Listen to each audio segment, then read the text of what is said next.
मेरा मन उमड़ आता है। आज तक लगातार बंबई में ही ये जन्म दिवस मनाया गया। बंबई में बहुत मेहनत करनी पड़ी है। सबसे ज्यादा बंबई पर ही मेहनत की। लोग कहते भी हैं कि माँ आखिर बंबई में आपका इतना क्या काम है। पहले तो यहाँ पर रहना ही हो गया था, लेकिन बाद में भी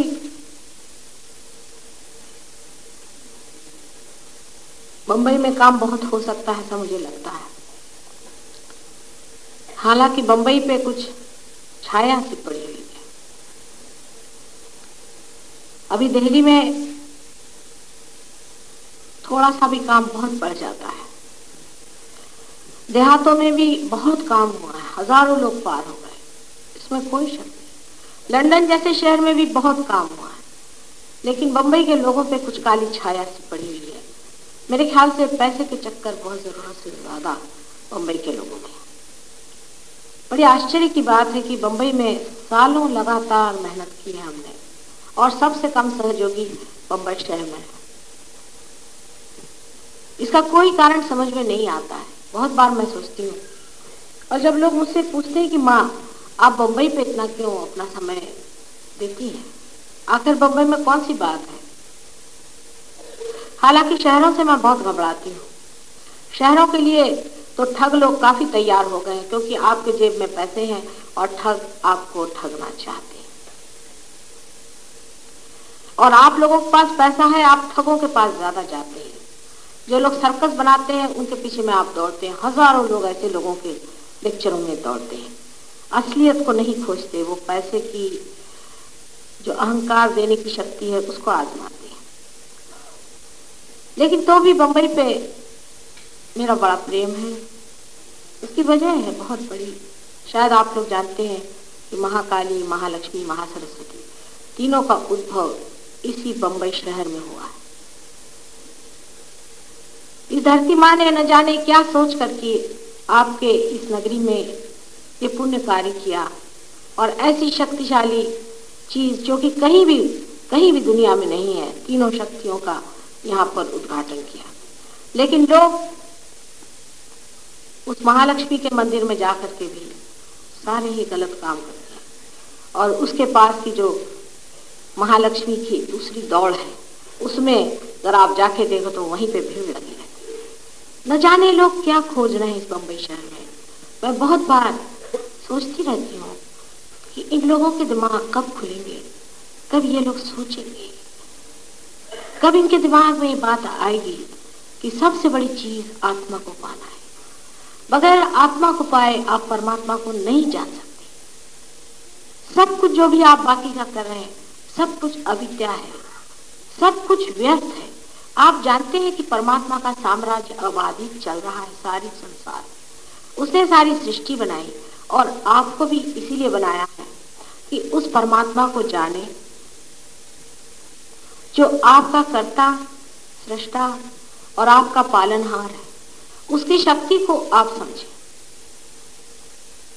न जाने क्यों इंसान इस तरह भरमा गया है, इस तरह से गलत रास्ते पे चल पड़ा है, इस तरह से अपने जीवन को इतना उसने शुद्र बना दिया। हालांकि परमात्मा ने भी बहुत मेहनत की है इस मानव को बनाने के लिए।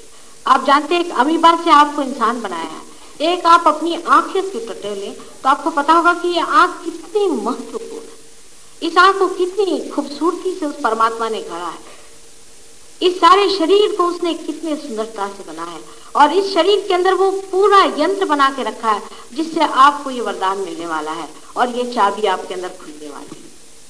लेकिन इस बंबई शहर में लोग सोए हुए, बिल्कुल निद्रा अवस्था में लोग रहते हैं। पता नहीं किस चीज की यहाँ मस्ती चढ़ी हुई, किस तरह का नशा यहाँ चढ़ा हुआ। मैं बार बार आप लोगों को कहती हूँ कि अब जागिए, जागने का समय आ गया है। वास्तव में सहयोग के मामले में आप जानते हैं कि कोई ये नई चीज नहीं है। कबीर ने सहयोग कहा हुआ है, नानक ने कहा हुआ है, राम ने जो किया सो सहयोगी था। जो नंगे पैर सारे भारतवर्ष में घूमे, आपके महाराष्ट्र में जो घूमे हैं, वो इसीलिए घूमे थे कि इस जमीन की, इस धरती, इस भारत माता के कण कण में वो चैतन्य भरे, उनके पैर से चैतन्य बहते थे। इस चैतन्य लहरियों को भरने के लिए उन्होंने यहाँ पर पद यात्राएं की। धरती माँ ने भी यहाँ पे अष्टविनायक की उत्पत्ति की हुई है, वो भी इसीलिए कि चैतन्य की लहरी यहाँ बहते रहे और लोग इसको जानते रहे। उसके बाद कृष्ण ने भी जो कुछ भी किया वो भी सहयोग ही था, पूरा सहयोग था। राधा जी स्वयं साक्षात शक्ति थी। राधा, रा माने शक्ति, धा माने धारने वाली, वो शक्ति थी। जब वो अपने पांव जब यमुना में डालते थे तो वहां चैतन्य बहता था। उस पानी को जब वो अपने सर पे रखती थी तो भी चैतन्य बहता था। उस पानी को वो कंकड़ मार के जब जमीन पर गिराते थे तब भी चैतन्य वहां डालते थे। जब गोपियां अपने सर पे यमुना का पानी रख के चलती थी तो उस पे भी कंकड़ मार करके उनके पीठ पर वो चैतन्य के पानी गिराते थे, जिससे उनकी जागृति हो जाए। जो वो रास खेलते थे, रा माने शक्ति, स माने सही, शक्ति के सहित जो वो सबको खड़ा करके नचाते थे, वो भी राधा जी के बदन से बहने वाली चैतन्य शक्ति सब में दौड़ाते थे। हर एक चीज में उन्होंने यही प्रयत्न किया कि मनुष्य के अंदर की कुंडलिनी जागृत हो जाए, इस तरह से जैसे खेल कूद में हो जाए, क्योंकि वो लीला प्रिय थे। लेकिन मानव आज उसे 6000 साल से करता आ रहा है। मेरे जन्म से ही एक बात मैं बहुत जरूरी जानती थी, जिसके लिए मैं अपने पिता से भी बहुत सलाह करती थी, वो भी बहुत पहुंचे हुए थे। उन्होंने मुझसे यही कहा कि जब तक ये चीज सर्वसामान्य की नहीं होगी, जब तक ये अनुभूति, आत्मा की अनुभूति जब तक सर्वसामान्य की नहीं होगी, तब तक न तो परमात्मा का कोई अर्थ रहेगा, न ही उनके सृजन का, न उनके क्रिएशन का कोई अर्थ रह जाए। जरूरी है कि लोग आत्मा को जाने, क्योंकि आत्मा के बगैर आप परमात्मा को जान नहीं सकते। जिस प्रकार आंख के बगैर आप कुछ देख नहीं सकते, उसी प्रकार जब तक आपका आत्मा जागरूक नहीं होता तब तक आप परमात्मा को जान नहीं सकते। परमात्मा के नाम पर हजारों आप दुकानें खोल दें और परमात्मा के नाम पर दुनिया भर के आप ढकोसले और ढोंग को खड़ा कर दें और जिसको कि आप माने, उससे कुछ भी होने वाला नहीं। आपके हृदय के अंदर ही आत्मा का स्थान है। जो साक्षी आप ही के अंदर बसा हुआ है उसको जानना ही होगा। ये बहुत जरूरी बात है, आप समझते नहीं ये कितनी जरूरी बात है। वो समय आ गया। आपने अभी इन विदेशी सहयोगियों से सुना है कि उनका देश, उनके देशों में वो सोचते कि डूब आ रहा है, घर तहस नहस हो गए, उनकी फैमिलीज टूट गई हैं, शराब पी करके लोग रास्ते में लौट रहे हैं। इतनी बुरी हालत है कि कौन माँ है कौन बहन है ये भी कोई पहचान नहीं पाता। एकदम टूट गए हैं लोग, उनको रात रात भर नींद नहीं आती। स्वीडन जैसे देश में 10 में से 9 आदमी आत्महत्या की सोचता है। वहां पे सबसे ज्यादा आत्महत्या संसार में होती, जो सबसे ज्यादा सुबत्ता वाला एफ्लुएंट है। हम लोग आज जो पैसों के पीछे में और दुनिया भर की जड़ वस्तुओं के पीछे में अपनी सारी शक्तियां लगा दे रहे हैं, अपना स्वयं ही मूल्य खत्म कर दे रहे हैं। हम किस चीज के लिए बने हैं, कैसे बने हैं, परमात्मा ने हमें कितनी मेहनत से बनाया, हमारा क्या महत्व है, हम क्या विशेष चीज है। हमारे लिए हर तरह से, हर 5 तत्वों ने भी मेहनत की हुई है। सब ने मेहनत करके आपको बनाया, आपको गढ़ाया, आपके अंदर इसका पूरा यंत्र बनाया हुआ है, आपके अंदर कुंडलिनी बनाई है, उसकी जागृति बनाई है। लेकिन सहयोग धीरे धीरे पनपता है। एक तो जीवंत क्रिया, दूसरी सच्ची चीज। झूठी चीज आप ऐसे ही बना दीजिए, प्लास्टिक के आप क्या हजारों फूल बना सकते हैं, लेकिन असली फूल बड़े मुश्किल से खिलते हैं। लेकिन जब बाहर आती है तो हजारों फूल खिल सकते हैं। लेकिन इस बंबई में अभी बाहर किसी को खबर ही नहीं, शायद सब लोग सो रहे हैं, अपनी नींद में ही पड़े हुए हैं, किसी को होश ही नहीं कि बाहर आ भी गई और न जाने कितने ही खिल गए और अभी हम उसी मिट्टी में पड़े हुए मर रहे हैं। आज बड़ा शुभ दिन है। आज दिन ऐसा नहीं कि माँ बच्चों को डांटे, सच आज ऐसा दिन नहीं, लेकिन आज सालों से यहाँ पर 1970 से लेकर आज तक हर बार मैंने यही जिद की कि बंबई में ही ये दिन मनाया जाए, और हर बार मैंने बहुत आप लोगों की तारीफ के फूल बांधती रही, लेकिन देखती यह हूं कि सहयोग यहां पनप नहीं पा सका। यहां पर गंदे लोगों के इमारतें चलेंगी। यहां पर आज एक गंदा आदमी आकर के गंदी बातें आपको सुनाए तो हजारों आदमी वहां दौड़ करके नंगे नाचेंगे। आप लोग नाचे, लेकिन आप लोगों को सच्चाई चाहिए नहीं। और मैं आज बता दे रही हूं, इस बात को आप सुन लें। इस प्रकार एक दिन मैंने बताया था आंध्रा में, तो मुझसे लोग नाराज हो गए थे जब मैंने आंध्रा में जाके बताया कि अब जाके आप लोग क्या यहाँ पर सब जगह तंबाकू लगा रहे हैं, तंबाकू के खेत, और कहने हम लोग नहीं खाते, हम सिर्फ एक्सपोर्ट कर रहे हैं। जितने रईस लोग हैं वो तंबाकू लगा रहे हैं और गरीब लोग जो हैं वो तांत्रिक विद्या कर रहे हैं।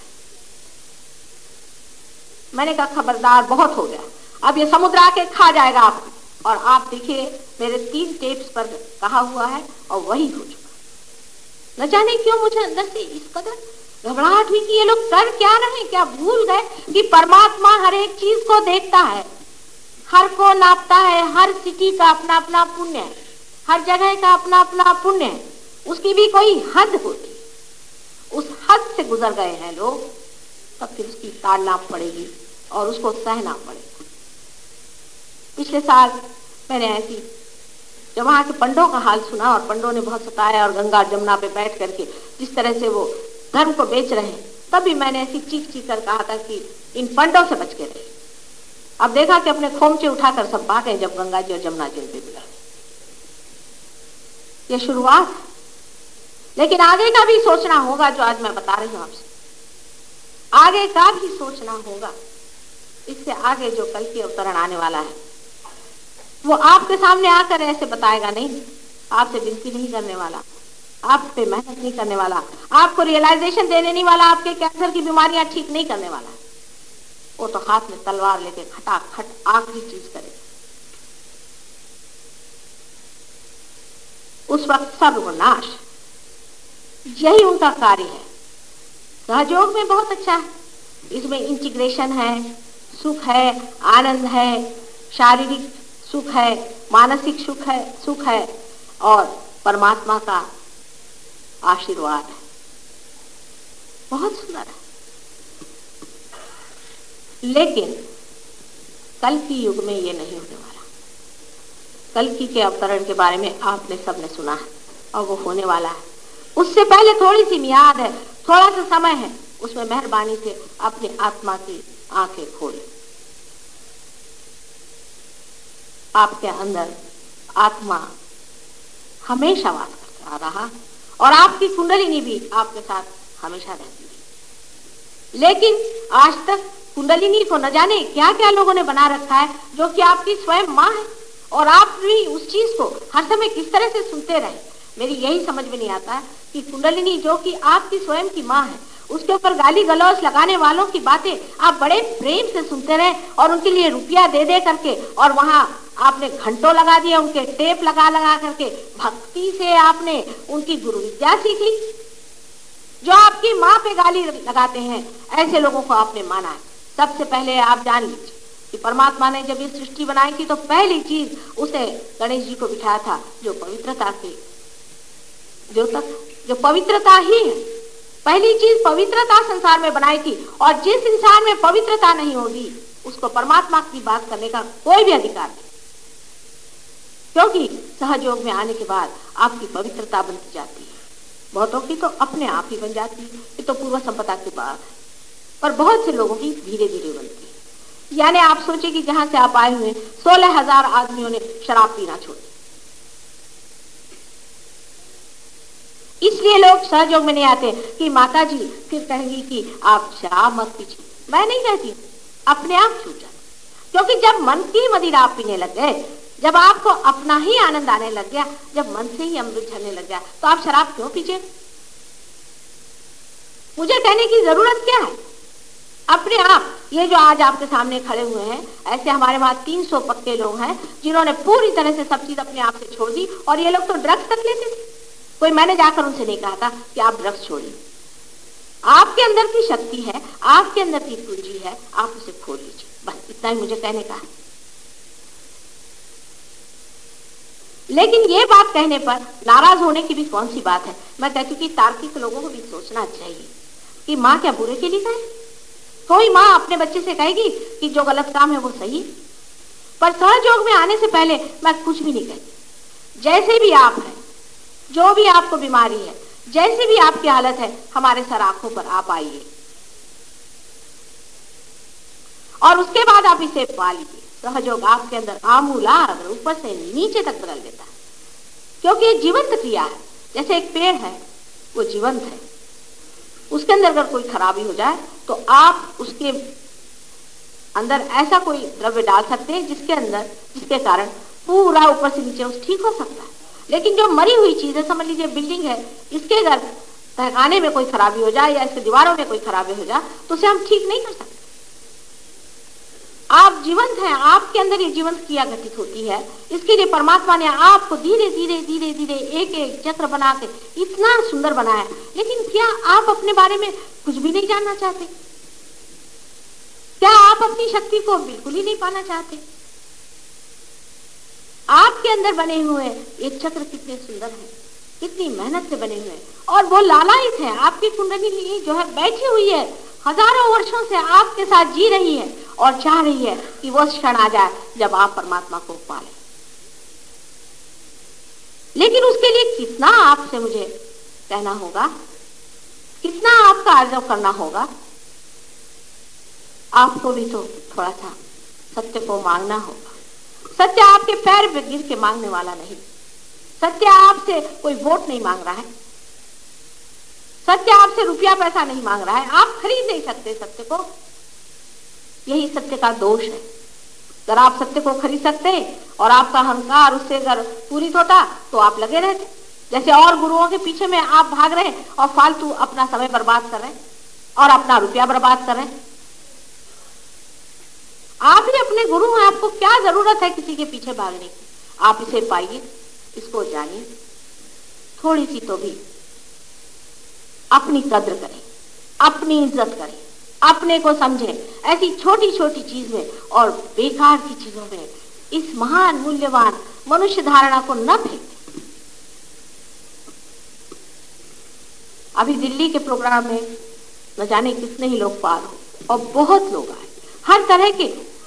मुझे आश्चर्य हुआ कि दिल्ली में एक नानक साहब की बात मैं जरूर कहूंगी, जिनकी कृपा बड़ी रही है, इसलिए दिल्ली के लोगों में इसकी जागरणा बहुत है। पर इस महाराष्ट्र में ही कितना कार्य हो रहा है। ये संतों की भूमि है, यहाँ संतों ने अपना रक्त सिंचन किया है।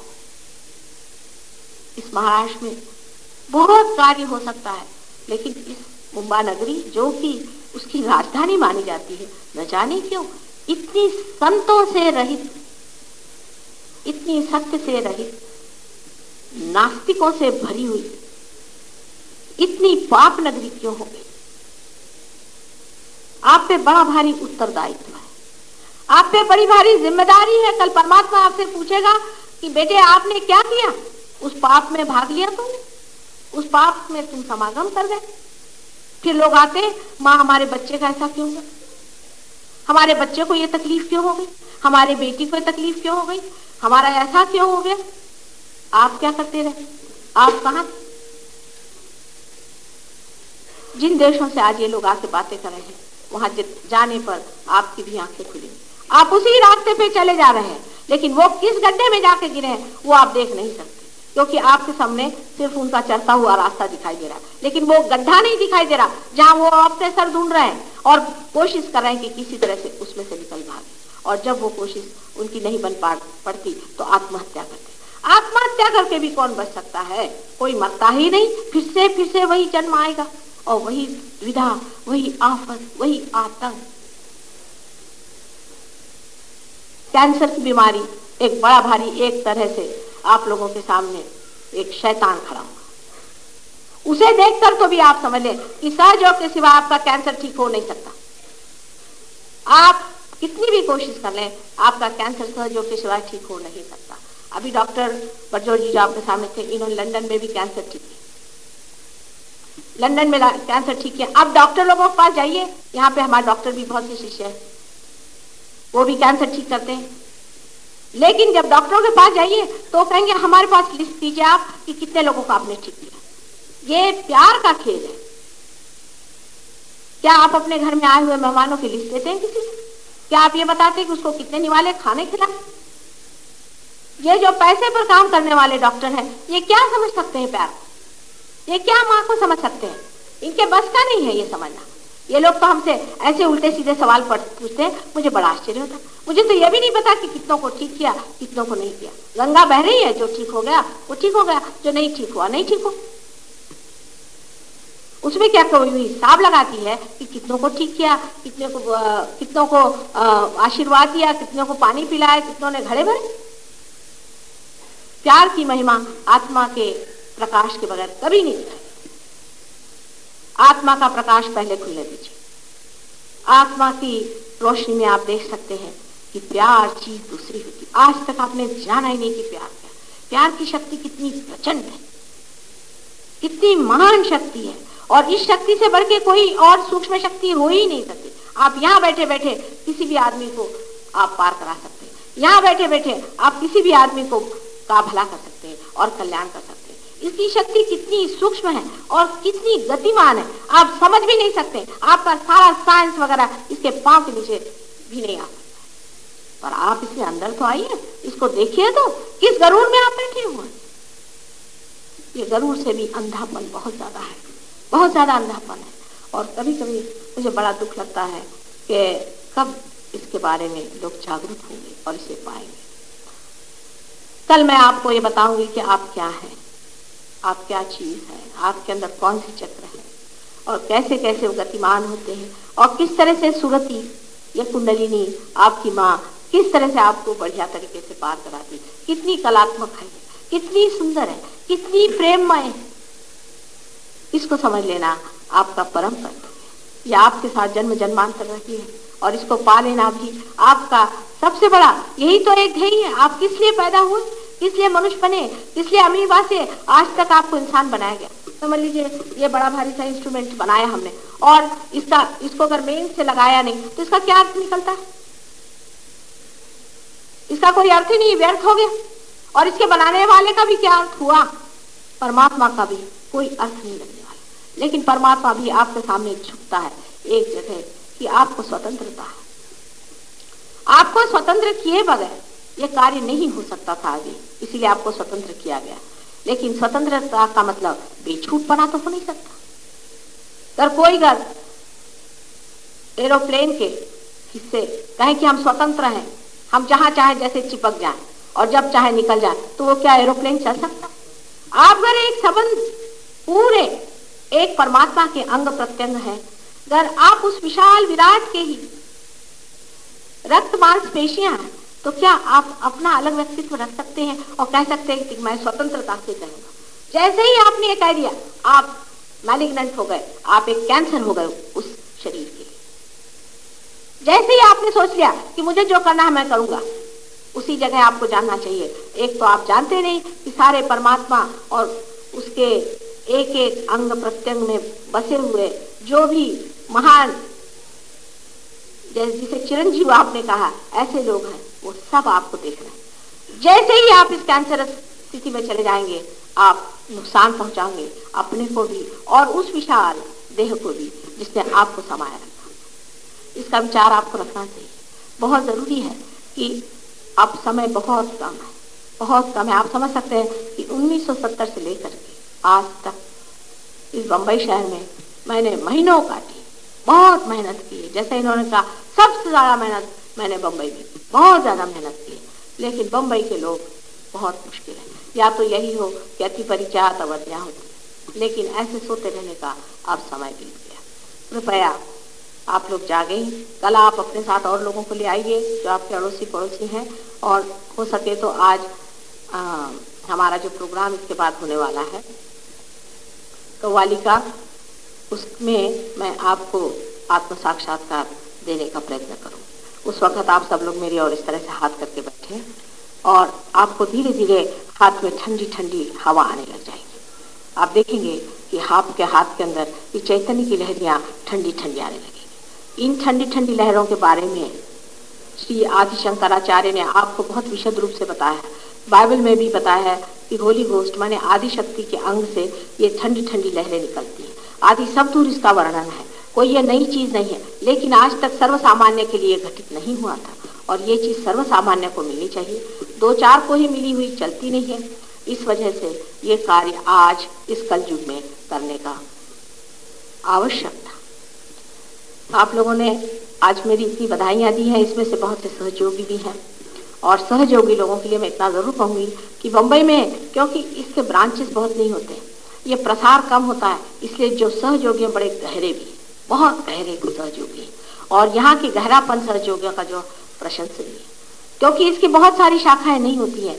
बाकी के सहयोगी जितने भी हैं बहुत गहरे उतरते चले जाते हैं, पर बाकी इसका प्रकाश बाहर कम फैलता है। जो हैं 200, 300, 400 तक होंगे कहना चाहिए कि जो काफी गहरे उतर गए हैं, लेकिन उनका प्रकाश बाहर की ओर नहीं फैला हुआ।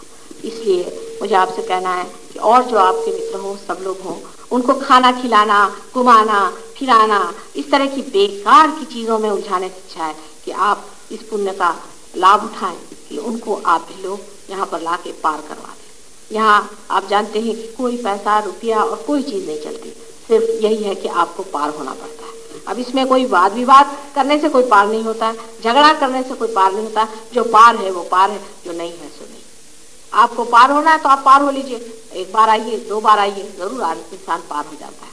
पिछली मर्तबा काफ़ी मेहनत की थी हमने और ध्यान दिया था, लेकिन देखते यही है कि लोगों में अभी भी काफ़ी निद्रावस्था है, उसको थोड़ा सा जगाना चाहिए। और उस आशा से ही मैंने आज जरा आपसे थोड़े कड़े शब्दों में कहा कि कृपया जागरूक होइए।